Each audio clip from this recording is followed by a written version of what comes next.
साथियों, हसदेव जंगल बचाओ आंदोलन आप लोग सुनने में आया है कि ये आंदोलन 10 साल से चल रहा है और ये धरना प्रदर्शन शायद 700 दिन से आंदोलन तो 10 साल से चल रहा है। ये धरना जो है शायद बताया गया मुझे कि 700 दिन से चल रहा है। मैं आप सब आंदोलनकर्ता जो लोग हैं, जो अपनी जल जंगल और जमीन आप बचाना चाहते हैं, इसके लिए आप लोग यहाँ इकट्ठा हुए, तो आपका समर्थन करने के लिए मैं दिल्ली से आपके इस आंदोलन का समर्थन करने के लिए आया।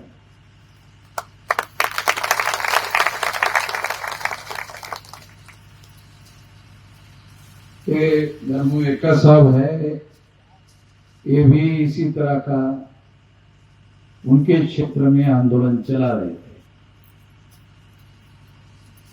मगर उनको भी कोई सफलता नहीं मिल रही थी। किसी ने हमारा नाम बता दिया तो हमारा समर्थन देने के लिए उन्होंने हमें कहा, तो हम उनके आंदोलन का समर्थन करने के लिए उस समय गए। उस समय जाने के बाद फिर सरकार ने जो निर्णय किया था हमारे उस आंदोलन के साथ जोड़ने के साथ, वो मामला वही समाप्त हो गया और इनको जीत हासिल हुई। तो हम आज आपके पास आए हैं, तो आप लोगों के नेतृत्वकर्ता लोगों के द्वारा जो जानकारी उपलब्ध हुई उसके अनुसार उन्होंने जो जानकारी दी, उस जानकारी में जो यहाँ के जिला प्रशासन के, पुलिस प्रशासन के लोग हैं, उन्होंने यहाँ के लोगों को, जो आंदोलनकर्ता लोग हैं, उन्होंने पुलिस प्रशासन ने उनको कहा, अरे वामन मेश्राम को क्यों बुला रहे? उन्होंने उनको कहा, बात सुना अभी कि उनको क्यों बुला रहे हो? तो प्रशासन को मालूम है कि वामन मेश्राम जब कोई मामला हाथ में लेता है तो समझ जाने का कि जो लोग हमारे आदिवासियों के, मूल निवासियों के हक, अधिकार, जल जंगल, जमीन छीनना चाहते हैं, उनको हम किसी भी स्थिति में, किसी भी हालत में ऐसा करने नहीं देंगे, क्योंकि उनको ऐसा लगता है कि ये लोग यहाँ, ये हरिहरपुर है, हरिहरपुर इसमें ही आंदोलन रहेगा।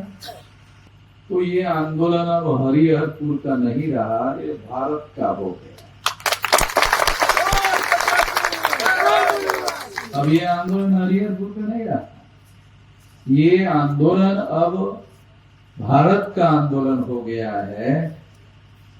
और सुनो है, इस सारी दुनिया में जा रहा ना। हाँ, आप लोगों को शायद मालूम नहीं होगा कि ये हमारा सोशल मीडिया है, ये अमेरिका में भी सुन रहा है। हमारा जो सोशल मीडिया है वो सारे दुनिया में सुना जाता है, क्योंकि social media is a global media. Social media is not a local media, is a global media. तो ये सारे दुनिया में जाता है। तो आज हम यहाँ आने के बाद आप लोगों की आवाज अब लोकल में नहीं रही है, अब ये ग्लोबल हो गई है। यही डर था उनको, इसको लोकल में रखकर ही दबा दिया जाए। अब ये ग्लोबल हो गई तो अब इसको दबाना संभव नहीं है। अब सवाल ये है कि ये लोग, ये जो हसदेव का जंगल है, ये क्यों काटना चाहते हैं? ये है ना असली सवाल। अभी दुनिया में पर्यावरण के बारे में, भारत में भी और दुनिया में, इधर अमेरिका में और दूसरे देशों में बड़े विश्व सम्मेलन हुए और हमारे देश में अडानी का जो भाई है मोदी, अडानी का भाई मोदी, ये भाई है उसका, क्योंकि मोदी भी गुजराती और ये भी गुजराती है, अडानी है ना। हाँ, तो ये गुजराती है, ये दोनों गुजराती है। तो वो उधर भाषण कर रहे हैं पर्यावरण वाले सम्मेलन में कि पर्यावरण को बचाना होगा, हवा बचाना होगा। एक मोदी भाषण कर रहा है और यहां जब पर्यावरण और हवा बचाने का मामला आया तो उसके तरफ ध्यान नहीं दे रहा है। भाषण जरूर कर रहा है, ध्यान नहीं दे रहा है। तो इनके बोलने की बातें और होती है और मतलब की बातें और होती है। ये बार बार ये बात सामने आती है, इसलिए इनकी बातों पर यकीन करने की कोई जरूरत नहीं। हम लोग यकीन नहीं करते हैं।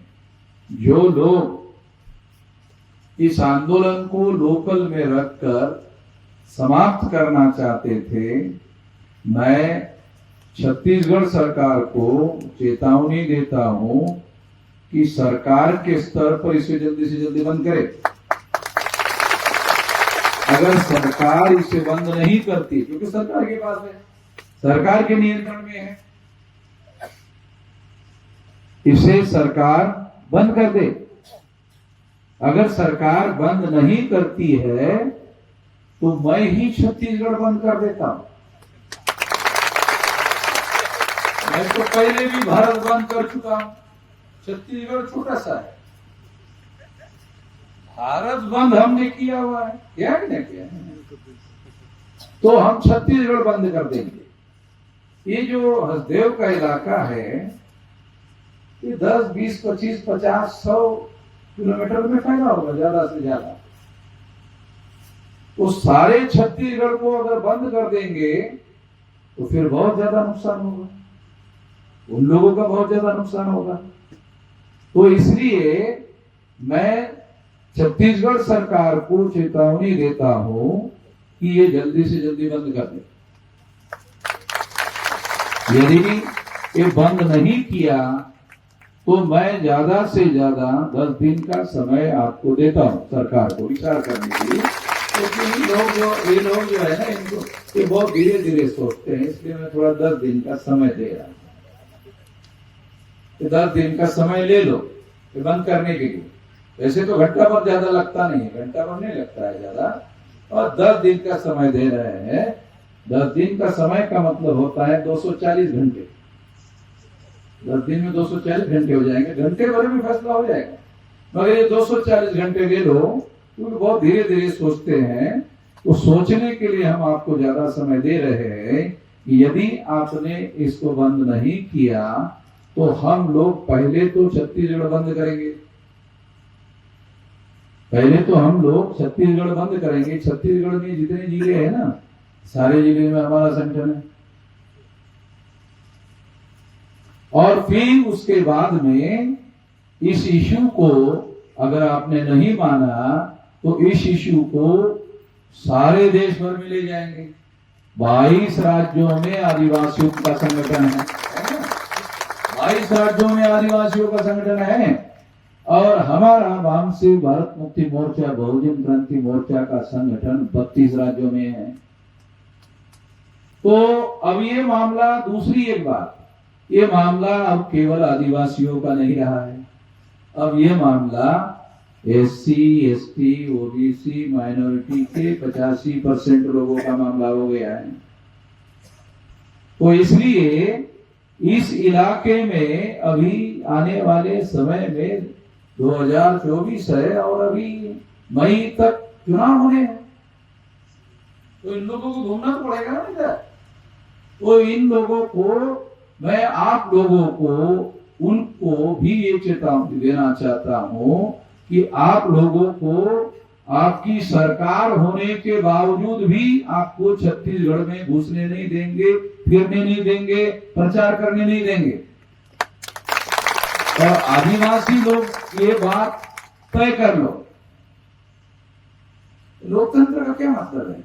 लोकतंत्र का मतलब है लोगों के पास है ना पावर। आज आपका मुख्यमंत्री बना हो कौन है साहब? विष्णुदेव। अरे विष्णुदेव, आदिवासी का भी ऐसा नाम विष्णुदेव। अरे तो ब्राह्मणों का देव है विष्णु, इसमें आदिवासी का कहाँ है? आदिवासी का और विष्णु का क्या लेना देना है? कोई लेना? विष्णुदेव। अब मुझे किसी ने बताया कि आदिवासी का उसको मुख्यमंत्री बनाने के बाद उसके गांव में गए तो उसके गांव में ही लोगों ने जूते मारे उसको। गांव में ही गलत सलत बात करने की वजह से आदिवासियों ने उसको ही जूता मारा। तो वो इसलिए मारा क्योंकि ये नॉमिनेटेड आदमी है। बहुत सारे लोगों को ये नॉमिनेटेड जो अंग्रेजी का शब्द है ये समझ में नहीं आएगा। मैं आपको बताता हूँ, ये ब्राह्मणों के द्वारा ये नॉमिनेट किया हुआ है। तो नॉमिनेटेड अंग्रेजी में बोलते हैं और हिंदी में बोलते हैं नामधारी। नॉमिनेटेड का मतलब नामधारी, दिखाने के लिए रखा हुआ है। काम तो हमारा नहीं कर रहा है, काम तो उनका कर रहा है। तो उसका मतलब दिखाने के लिए बनाया हुआ मुख्यमंत्री है, जैसे मोदी दिखाने के लिए बनाया हुआ है। मोदी को भी दिखाने के लिए प्रधानमंत्री बनाया हुआ है। आप बोलेंगे एक किस आधार पर बोल रहे हैं दिखाने के लिए? तो मोदी को जब प्रधानमंत्री बनाया गया तो RSS के ब्राह्मणों ने, बीजेपी के ब्राह्मणों ने ये प्रचार किया कि हमने पिछड़े वर्ग के आदमी को प्रधानमंत्री बनाया। ऐसा कहा था, आप लोगों ने भी अखबार में पढ़ा होगा, देखा होगा, कहा था। तो हमने फिर माना क्या यार, पिछड़े वर्ग के आदमी को प्रधानमंत्री बनाया तो ये पिछड़े वर्ग के लोगों की गिनती करेगा प्रधानमंत्री होने के बाद। अब 10 साल पूरे हो गए, लगभग 10 साल, 9.5 साल तो पूरे हो गए, 10 साल हो गए। 2-3 महीने में तो चुनाव होके 10 साल पूरे हो जाएंगे। मगर गधे, घोड़ों की, कुत्तों की, बिल्लियों की, जानवरों की गिनती किया। मोदी को पूछो कि इस देश में कुत्ते कितने हैं? कहा कि हमारे पास रिकॉर्ड है, देश में कितने कुत्ते हैं। अगर मोदी को पूछो उसमें काटने वाले कुत्ते कितने हैं? कहा कि उसका भी आंकड़ा हमारे पास है। अच्छा, सज्जन कुत्ते कितने हैं? सज्जन कुत्ते मालूम है क्या आप लोगों को? जो काटता नहीं, वो चाटता है, उसको बोलते हैं सज्जन कुत्ता। तो मोदी ने कहा अरे ये तो हमारे बिरादरी के लोग हैं भाई, इसकी तो संख्या तो हमारे पास है ही है, ये तो है ही है हमारे पास में। मोदी के पास पिछड़े वर्ग के लोगों की गिनती कितनी है वो भी पता है, आदिवासी गिनती है कितना है ये भी पता है, सब गिनती उसको पता है। मगर जब प्रधानमंत्री बने तब उनको कहा गया अरे भाई फिर सारे देश भर में गिनती करने का काम जो है हर 10 साल में होता है, तो अभी 2024 चल रहा है, 21 में होना चाहिए था। 22 हो गया, 23 हो गया, 24 आ गया, अभी भी गिनती नहीं कर रहे हो। जो देश का प्रधानमंत्री अपने पिछड़े वर्ग की गिनती नहीं करवा पा रहा है, कुत्ते बिल्ली की, जानवरों की गिनती करवा पा रहा है और अपने लोगों की गिनती नहीं कर रहा है, वो आदमी सही प्रधानमंत्री माना जा सकता है? अरे तो नामधारी है। अब आपको समझ में आ गया होगा कि ये कामधारी नहीं है, नामधारी है। एक काम करने वाला प्रधानमंत्री नहीं है, एक नामधारी, नाम के वास्ते प्रधानमंत्री बनाया हुआ है। फैसले कोई और ले रहे हैं, फैसले कोई और ले रहे हैं, और प्रचार मोदी के नाम पर किया जा रहा है कि ये तो मोदी ने फैसला किया है। ये मोदी के फैसले नहीं है, ये ब्राह्मण लोग फैसले ले रहे हैं। और आपकी जानकारी के लिए बता दूं कि जिस तरह से अंग्रेज विदेश से भारत में आए थे, उसी तरह से ये ब्राह्मण भी विदेश से आए हुए है। और ये हम नहीं कह रहे, डीएनए वैज्ञानिक आधार पर डीएनए के अनुसार ये कहा जा रहा है कि जैसे अंग्रेजों का डीएनए विदेशी का है, उसी तरह से ब्राह्मण का भी डीएनए विदेशी लोगों का है। हम लोगों को क्या बताया जाता है पता है आप लोगों को? 15 अगस्त को इतने साल आजादी को हो गए, अब इतने साल वाला झंडा फहराएगा लाल किले पर। अब इतने साल वाला, फिर इतने साल वाला, यानी हर साल तो इतना साल आजादी को हो गया, देश को आजादी मिली। अरे अंग्रेज चला गया, अंग्रेज की जगह ब्राह्मण आ गया, अंग्रेज की जगह ब्राह्मण आ गया। अभी तो ब्राह्मण भी नहीं है, ब्राह्मण का रखा हुआ समझते, खराब शब्द नहीं बोल सकता। हमारी महिलाएं है, मैं ज्यादा इस तरह का सार्वजनिक बात नहीं कर सकता, बहुत बुरा शब्द है। ये रखा हुआ, ये ब्राह्मणों का रखा हुआ।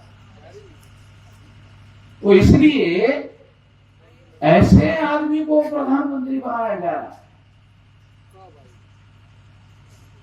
तो कुछ लोग ऐसा कहते हैं कि आप तो इतना सख्त भाषा में मोदी के विरोध में बोलते हैं, वो अरेस्ट क्यों नहीं करते?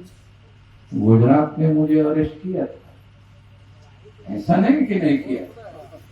मैं अभी छत्तीसगढ़ तो मोदी का स्टेट नहीं है ना, गुजरात मोदी का स्टेट है, वहां हमको अरेस्ट किया था।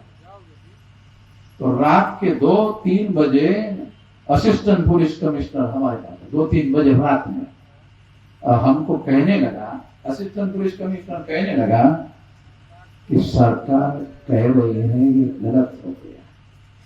हमने क्या गलत हो गया? कि आपको अरेस्ट किया, ये गलत हो गया। क्या क्यों?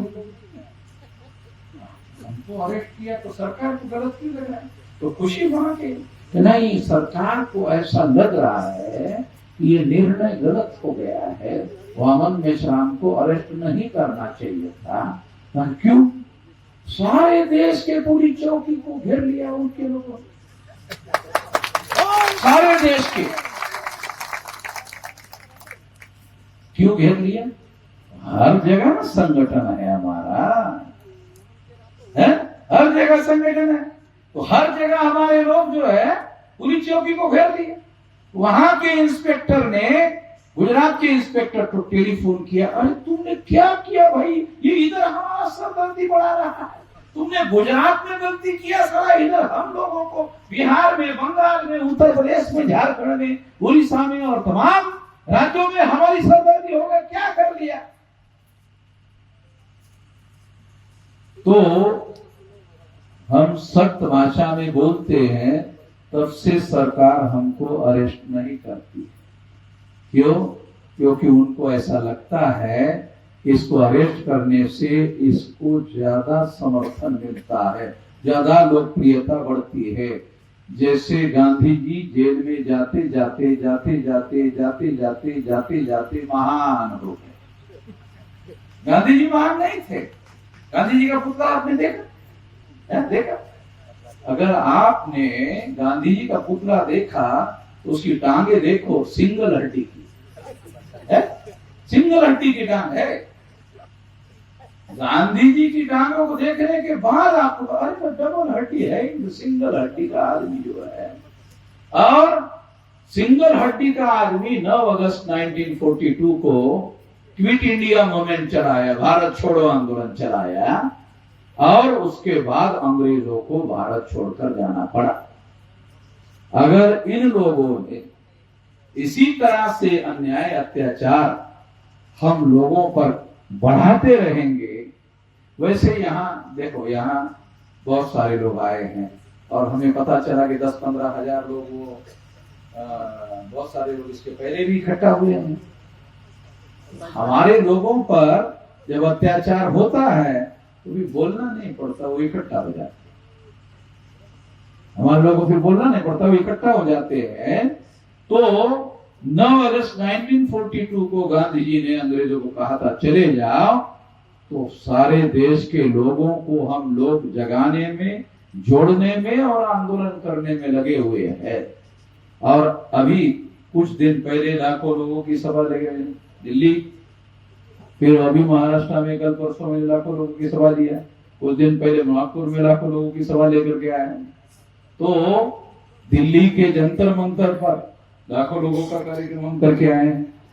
तो इसलिए आप लोग आज के तारीख से अकेले मत समझना, आप अकेले नहीं हैं, मैं आपके साथ हूं।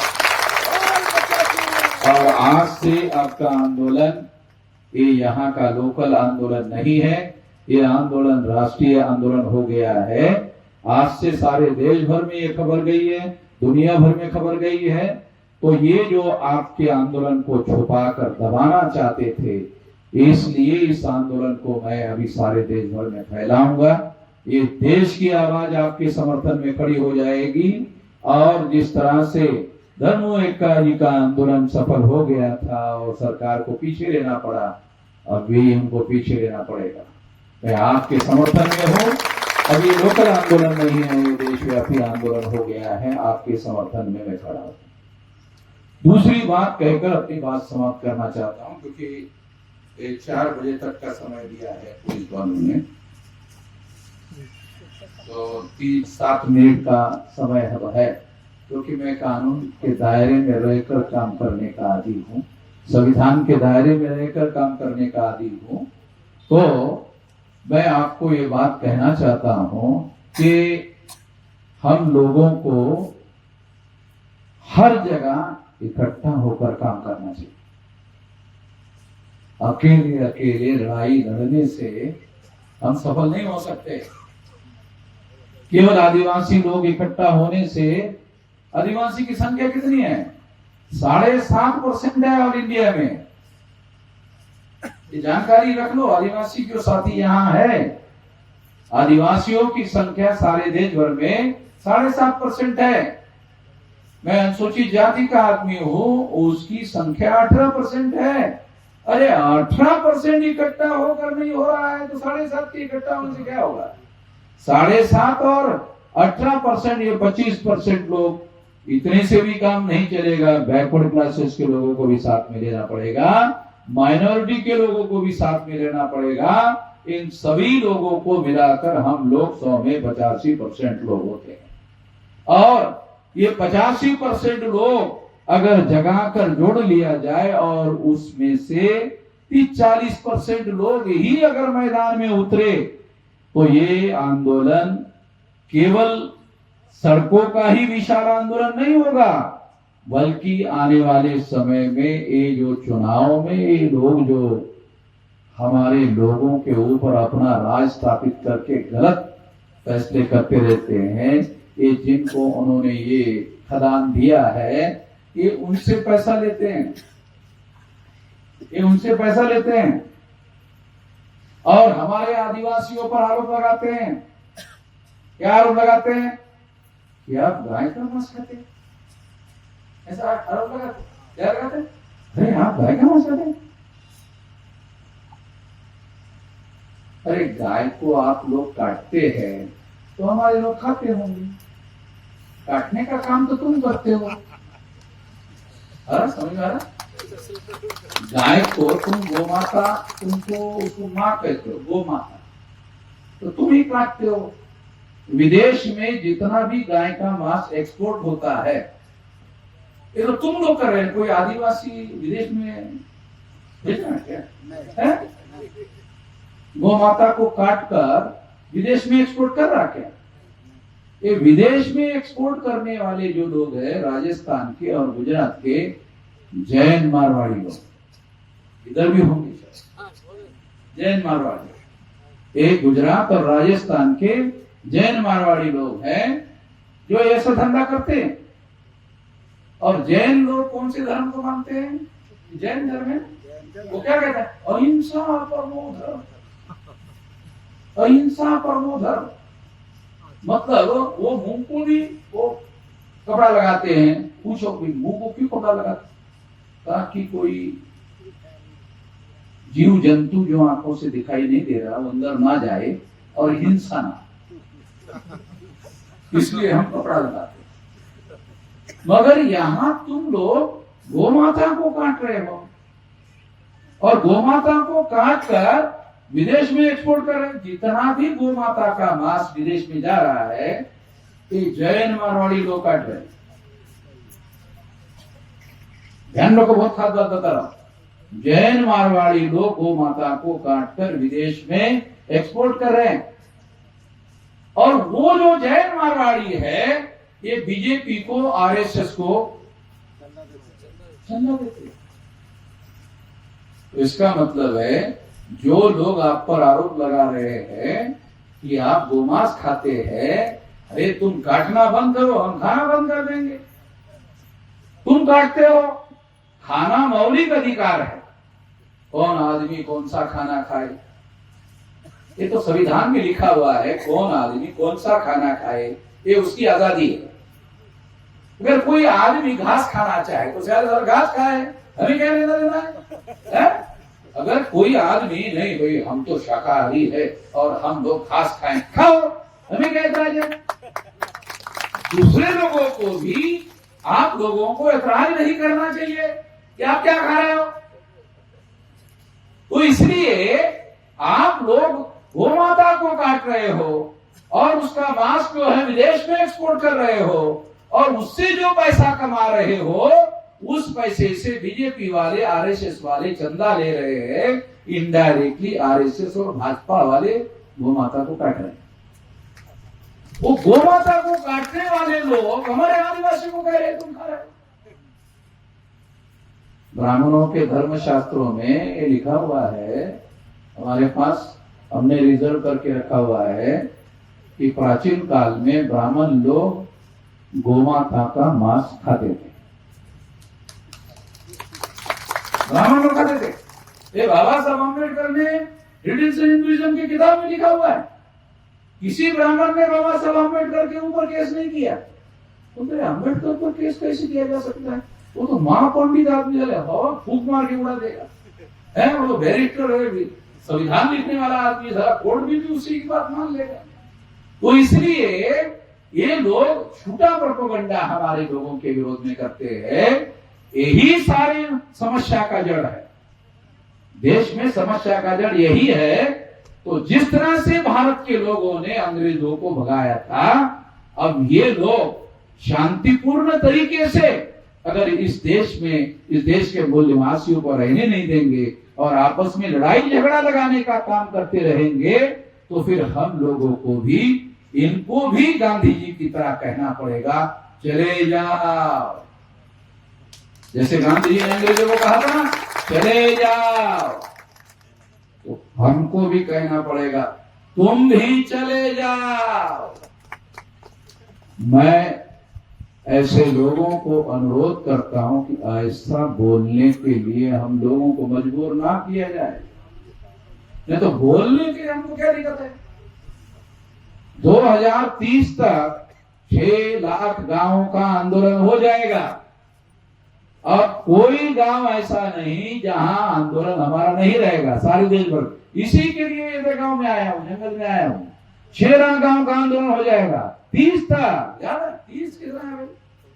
जो भी चल रहा है 6-7 साल की बात है और यहाँ बैठा हुआ एक भी आदमी मरने वाला नहीं है। अगर कोई बुढ़ा आदमी है वो क्या सोचेगा? 7 साल का मैं भी जी लेता। उम्मीद पर दुनिया कायम होती है। अरे 7 ही साल है ना, तो बुढ़ा आदमी का 7 ही साल मैं जी लेता। मैं भी अपनी आंखों से देख लेना चाहता हूं। तो इसलिए ये 7 साल में 6 लाख गांव का आंदोलन हो जाएगा। आप लोगों को भी जिम्मेदारी है अपने अपने गांव में इस आंदोलन को फैलाओ।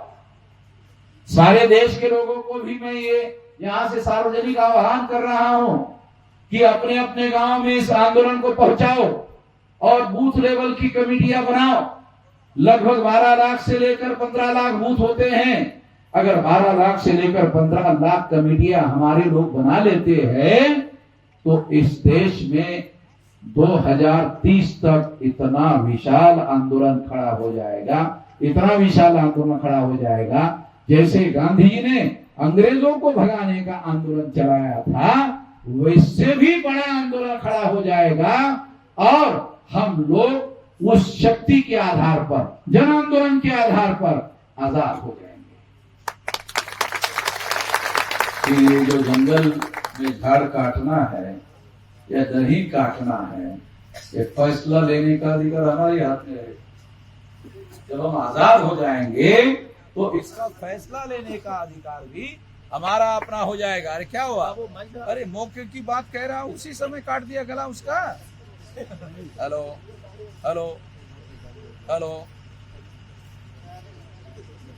तो ये जो हमारा जो दुश्मन है, जब मैं मौके की बात बोलने के लिए आता हूँ उसी समय गला काटता, क्योंकि बिजली का कनेक्शन उनके पास है।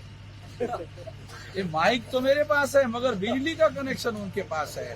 तो इसलिए मैं हमेशा हमारे लोगों को बोलता हूँ, अरे बैटरी रखा करो, बैटरी रखा करो। एक तो बिजली होती है, एक बैटरी होती है। अगर बिजली चली गई तो बैटरी रहनी चाहिए, क्योंकि ये लोगों के पास बिजली बोर्ड है, उसके पास कनेक्शन है।